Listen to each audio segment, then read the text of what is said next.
Hello students, कैसे हैं आप सभी लोग। आई होप सब अच्छे होंगे। और कोविड के जो रूल्स हैं जो गवर्नमेंट के द्वारा बनाए गए हैं, और ये बहुत ज़रूरी हैं कि आप अपने हाथ बार बार धोते रहें, सैनिटाइज करें, मास्क पहनें।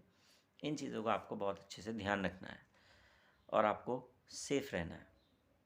आज हम अपने पॉलीमॉर्फिज्म की वीडियो को आगे बढ़ाते हुए, टॉपिक को आगे बढ़ाते हुए हम बात कर रहे हैं बाइनरी ऑपरेटर ओवरलोडिंग क्या होती है।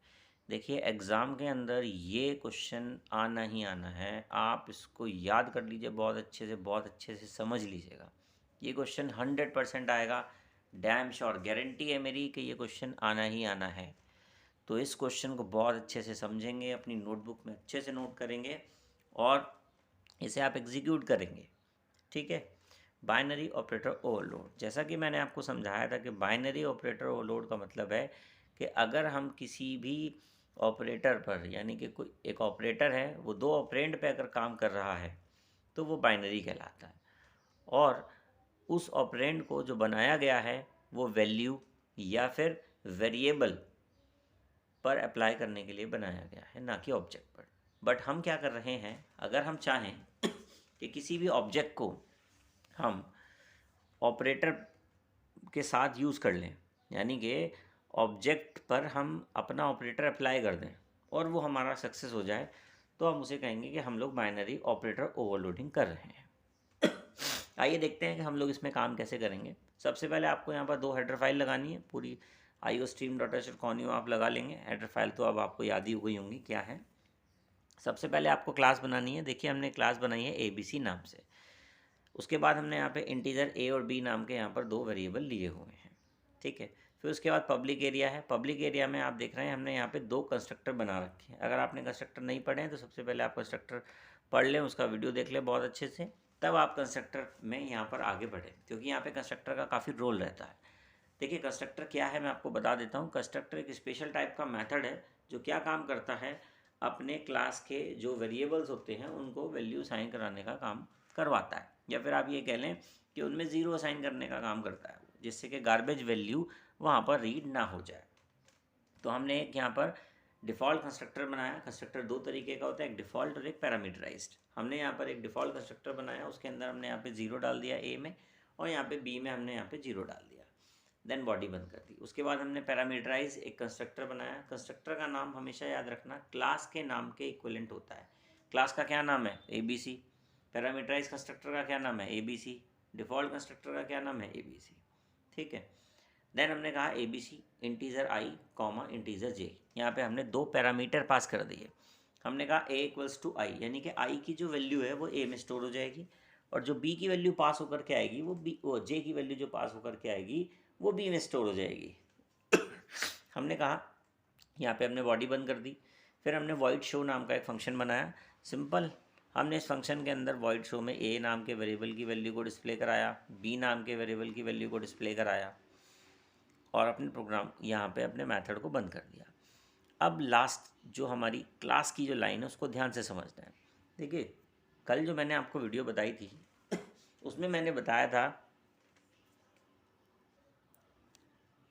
कि क्लास का रिटर्न टाइप, ये सब बताया था। अब आपको समझना है, सबसे पहले हमें यहाँ पर मेथड जो हम फंक्शन बना रहे हैं उसका क्या रिटर्न टाइप है। उसका रिटर्न टाइप इस बार यहाँ ऑब्जेक्ट रहने वाला है। तो ऑब्जेक्ट का रिटर्न टाइप होता है क्लास। तो हमने यहाँ पर सबसे पहले क्लास का नाम दे दिया, हमने लिखा ABC, यानी कि इसका जो रिटर्न टाइप है वो क्लास टाइप का है, और क्लास टाइप का रिटर्न ऑब्जेक्ट्स होता है हमारा। फिर हमने यहाँ पे क्या कहा, ऑपरेटर। जिस ऑपरेटर को आप, जैसे ऑपरेटर ओवरलोडिंग कर रहे हैं, तो ऑपरेटर नाम का जो ये कीवर्ड है इसको आपको यहाँ लगाना पड़ेगा, तभी आप ऑपरेटर ओवरलोडिंग कर पाएंगे। उसके बाद सिंबल लगाना है। प्लस ऑपरेटर को ओवरलोड कर रहे हैं, प्लस लगा दीजिए। माइनस ऑपरेटर को ओवरलोड कर रहे हैं, यहाँ पर माइनस लगा दीजिए। और उसके अंदर फिर यहाँ पे जो भी आपका पैरामीटर का टाइप है वो क्या है, ऑब्जेक्ट के लिए है, तो वो क्लास हुआ। तो यहाँ पर क्या लिखना है, क्लास का नाम लिखना है। देखिए, अगर आपकी क्लास का नाम XYZ होता तो आप क्या लिखते, इसको आप लिखते XYZ ऑपरेटर प्लस ब्रैकेट के अंदर XYZ, और आपके कंस्ट्रक्टर क्या होते हैं, XYZ और XYZ, उसके अंदर int I comma int J, यही तो होते। अब एक बात का विशेष ध्यान रखना है, कल भी मैंने आपको बताया था कि आपको जब भी ऑपरेटर को ओवरलोड कराना है तो मेथड की डेफिनेशन क्लास के अंदर नहीं दी जाएगी, सिर्फ उसको डिक्लेयर किया जाएगा नॉट टू बी डिफाइन। आप उसे डिफाइन नहीं करेंगे। कहाँ? क्लास के अंदर। डिफाइन तो करना है, कहाँ करना है? क्लास के बाहर, आउटसाइड द क्लास। अब बात आती है कि आउटसाइड द क्लास हम लोग किसी चीज़ को अगर डिफाइन कर रहे हैं तो उसके कुछ रूल्स भी होते हैं। क्या रूल होते हैं एक बार देख लेते हैं। सबसे पहले हम लोगों को देना होता है रिटर्न टाइप, उसके बाद क्लास का नाम, स्कोप रेजोल्यूशन ऑपरेटर, फिर उस ऑपरेटर जो आप फंक्शन जो यहाँ पर यूज़ कर रहे हैं उसका नाम, और उसके पैरामीटर, उसका सिग्नेचर जो देना है वो। अब यहाँ पर क्या है, सबसे देखते हैं कि हमारा जो ऑपरेटर है यानी कि जो हम मेथड बना रहे हैं उसका रिटर्न टाइप क्या है। क्लास टाइप का है। क्लास का क्या नाम है? ABC। तो आप राइट हैंड साइड पे टॉप पे देखेंगे, सबसे पहले मैंने लिखा ABC। ये ABC क्या है? ये हमारे मेथड का रिटर्न टाइप है। उसके बाद नेक्स्ट जो ABC, उसको क्या कहते हैं? पहले रिटर्न टाइप दिया, उसके बाद क्या दिया? क्लास का नाम। और क्लास का क्या नाम है? ABC। तो हमें यहाँ पे 2 बार ABC लिखना है।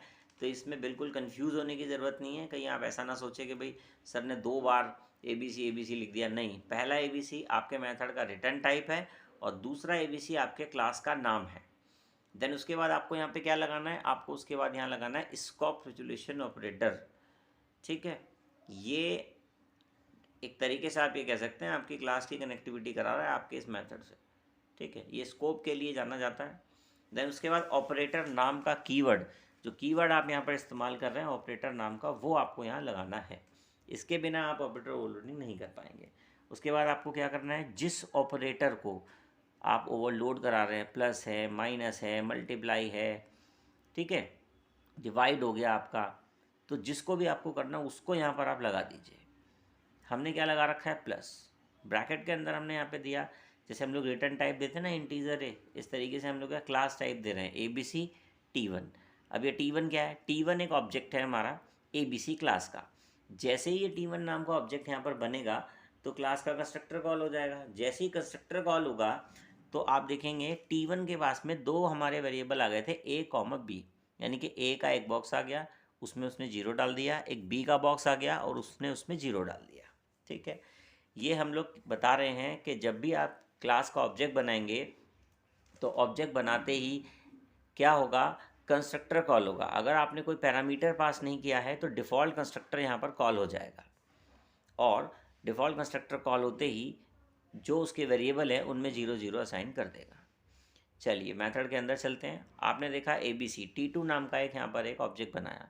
दोबारा हमने एक ऑब्जेक्ट बनाया है T2 नाम का, तो एक T1 बना रखा था, एक T2 बनाया है। T2 बनाते ही हमने क्या किया? हमने सबसे पहले कंस्ट्रक्टर को कॉल किया, और T2 के पास में भी क्या हो गया? A और B नाम के 2 वेरिएबल इसके पास अलॉट हो गए, एक A नाम का, एक B नाम का। A नाम के बॉक्स में कंस्ट्रक्टर की हेल्प से जैसे ये बना तो कंस्ट्रक्टर कॉल हुआ। कंस्ट्रक्टर कॉल होते ही A में 0 आ गया, B में 0 आ गया, यानी कि T2 के पास A में 0 है और B में भी 0 है। देखिए ये जो 0 0 आ रहा है ये इसलिए आ रहा है क्योंकि हमारे पास जो गार्बेज वैल्यू होती है, जब हम वेरिएबल्स को डिक्लेयर करते हैं तो कोई गार्बेज वैल्यू वहाँ पर ऑलरेडी पहले से पड़ी होती है, तो वो हमारे प्रोग्राम को इफेक्ट ना करे, इसलिए हम लोग यहाँ पे क्या करते हैं? 0 डालने का काम कर देते हैं। देन नेक्स्ट लाइन में लिखा है T2.A, यानी कि T2 का जो A वाला पोर्शन है उसमें क्या हो, जो A में वैल्यू पड़ी है वो, प्लस T1.A, जो T1 से वैल्यू आएगी वो ऐड होगी। सेम ऐसे लिखा हुआ है T2.B equals to B plus T1.B। Same है कि T2 के B वाले पोर्शन में जो वैल्यू पड़ी है, ठीक है, उसमें क्या स्टोर होना चाहिए? जो T2 के B वाले में पड़ी है, और T1 से जो B में T1.B में जो वैल्यू आएगी वो ऐड हो जाए, उसमें स्टोर हो जाए। देन उसके बाद वैल्यू को रिटर्न कर देंगे T2 की, और रिटर्न होने के बाद वो वैल्यू वहाँ पर पहुँचेगी जहाँ आपने इसको कॉल किया होगा। देन उसके बाद मेन मेथड पर आते हैं। मेन मेथड पे हमने यहाँ पे देखा कि ABC नाम का एक H1 नाम का हमने यहाँ पे एक ऑब्जेक्ट बनाया है। H1 जैसी हमने ऑब्जेक्ट बनाया तो आप देख रहे हैं इसके बराबर में मैंने 2 पैरामीटर पास किए हुए हैं। ये मैंने पैरामीटर इसलिए पास करे हैं क्योंकि हमारे पास एक कंस्ट्रक्टर बना हुआ था, एक डिफ़ॉल्ट और एक पैरामीटराइज्ड। तो पैरामीटराइज कंस्ट्रक्टर मैं यहाँ पे कॉल कराना चाहता था, मैंने क्या किया 5, 4 यहाँ पे लिख दिया। तो 5 की जो वैल्यू है वो आई में पहुंची और 4 जो वैल्यू है वो जे के अंदर पहुंची। देखिए H1 के पास में ए और बी नाम के 2 ब्लॉक बन गए। पहले वाले ब्लॉक में 5 चला गया क्योंकि आई में वैल्यू पहुंची, आई को हमने ए में कॉपी करा दिया, जे में वैल्यू पहुंची, जे को हमने बी में कॉपी करा दिया, तो 5,4 यहाँ पर हो गया। ठीक है, फिर हमने कहा ABC H2, इसने क्या किया, फिर से सेम कंस्ट्रक्टर कॉल कर दिया। अब H2 के पास में ए और बी नाम के 2 अलग अलग ब्लॉक बन गए, एक में चला गया 3, एक के अंदर चला गया हमारा कितना, 2 चला गया। ठीक है, यहाँ तक हमारा कोई डाउट नहीं होना चाहिए। फिर आते हैं ABC H3 क्या है, एक ऑब्जेक्ट है, ये किसे कॉल करने वाला है, इसके पास में कोई पैरामीटर नहीं है तो डिफ़ॉल्ट पैरामीटर वाले कंस्ट्रक्टर को कॉल करेगा और यहाँ पे ए में 0 और बी में 0 डाल देगा। देन उसके बाद आपने अपनी स्क्रीन को क्लियर कर देना है। आपने H1 डॉट शो किया, H1 डॉट शो करते ही क्या होगा, ए की वैल्यू 5, बी की वैल्यू 4 डिस्प्ले हो जाएगी। H2 डॉट शो करते ही क्या होगा, ए की वैल्यू 3, बी की वैल्यू 2 यहाँ पर डिस्प्ले हो जाएगी। अब जो इम्पॉर्टेंट लाइन है वो ध्यान से लिखी है, ध्यान से देखना, इसको लिखा हुआ है H3 equals to H1 plus H2। ये जो ऑपरेशन है ये राइट टू लेफ़्ट काम करेगा और जो राइट वाला पार्ट है वो लेफ़्ट टू राइट काम करेगा। तो सबसे पहले यहाँ पे H1 की वैल्यू आएगी। H1 की वैल्यू क्या होगा, सीधे आप देखेंगे जो टॉप पे आपने जो ऑपरेटर ओवरलोडिंग के लिए लिखा हुआ है ABC T1 में तो 0 0 था, तो वो 0 0 की जगह अब क्या आ जाएगा, H1 की वैल्यू कॉपी हो जाएगी, यानी कि 5,4 हो जाएगी, यानी कि 5 ए में चला गया और बी में आपका 4 चला गया। तो अंदर की तरफ वो ऑपरेशन परफॉर्म करेगा कि T2 डॉट ए में क्या है 0 इक्वल टू ए में क्या है 0 प्लस T1 डॉट ए में क्या आ गया 5, तो 5 प्लस 0 कितना हो गया 5। अब T2 के ए वाले पोर्शन में 5 बैठ गया। ऐसे ही बी के लिए चला, T2 डॉट बी में कितना है 0 equals to 0 plus T1 dot B में कितना है 4, तो 4 प्लस 0 बराबर हो गया 4 के। तो T2 के बी वाले में कितना आ गया 4। अब वापस आइए, अब लिखा है H1 के बाद प्लस H2 में क्या वैल्यू थी 3,2। अब जो 3 वैल्यू है वो कहाँ जाके कॉपी हो गई, T1 के ए पोर्शन में, और 2 कॉपी कहाँ हो गई, T1 के बी वाले पार्ट में। अब देखिए यहाँ पर क्या वैल्यू लिखी गई है, T2 डॉट ए में कितना है 5 equals to 5 plus T1 dot A में कितना है 3, तो 5 और 3 ऐड हो गए कितना हो जाएगा 8, तो T2 डॉट ए में कितना स्टोर हो गया 8। नेक्स्ट लाइन में लिखा है T2 डॉट बी में भी फिलहाल क्या है, T2 डॉट बी में कितना है, T2 डॉट बी में 2, कितना है 2 है 4 है, 4 है यहाँ पे, plus O equal to 4 plus T1 dot B में कितना आ रहा है 2 आ रहा है, तो 4 और आपका कितना 2, इन दोनों को ऐड करके T2 डॉट बी में भेज देते हैं, ये कितना हो जाएगा 6। अब आप देखेंगे रिटर्न करने के लिए जो T2 रखा हुआ है उसके ए वाले पोर्शन में तो 8 आ गया और बी वाले पोर्शन में यहाँ पर 6 आ गया, और वो यहाँ पर आपकी वैल्यू को रिटर्न कर देगा। और रिटर्न करने के लिए वो कहाँ जाएगा, जहाँ पर आपकी ये वाली लाइन एग्जीक्यूट हो रही थी। H1 प्लस H2 क्या लेकर के आ गए, दोनों ऐड करके रिटर्न करके लेके आ गए T2 को। T2 में ए में हमारे पास 8 है और बी में हमारे पास में 6 है। ये क्या करेंगे H3 में, यानी कि राइट हैंड साइड से लेफ्ट हैंड साइड के H3 में ये कॉपी करा देंगे। H3 में कितना आ गया, ए में 0 पड़ा हुआ था और बी में 0 पड़ा हुआ था। अभी ए में क्या कॉपी कर दिया T2 ने 8 और बी में क्या कॉपी कर दिया 6, तो अभी H3 के पास में a इज इक्वल टू 8 और b इज इक्वल टू यहाँ पर पे 6 आ गया है। अब आपने नेक्स्ट लाइन में लिखा H3 डॉट शो। अब क्या करेंगे, जो H3 की जो वैल्यू हमारे पास में यहाँ पे आई है a इक्वल्स टू 8 और b इक्वल्स टू 6, ये यहाँ पर आपकी डिस्प्ले हो जाएंगे। देन उसके बाद आप अपने प्रोग्राम को गेट सी एच कराएंगे। गेट सी एच कराने के बाद आपका प्रोग्राम एक सिंगल कैरेक्टर को रीड करेगा और कंप्लीट हो जाएगा। आउटपुट की तरफ नज़र डालते हैं। सबसे पहले ए में हमारे पास में 5 वैल्यू आई थी, बी में 4 आई थी। ये जो हमारी वैल्यू थी ये H1 के लिए थी। फिर आपने देखा ए की वैल्यू 3, बी की वैल्यू 2 आ रही है, ये वैल्यू किसके लिए है, H2 के लिए है। फिर आपने देखा a इक्वल्स टू 8 और b इक्वल्स टू 6।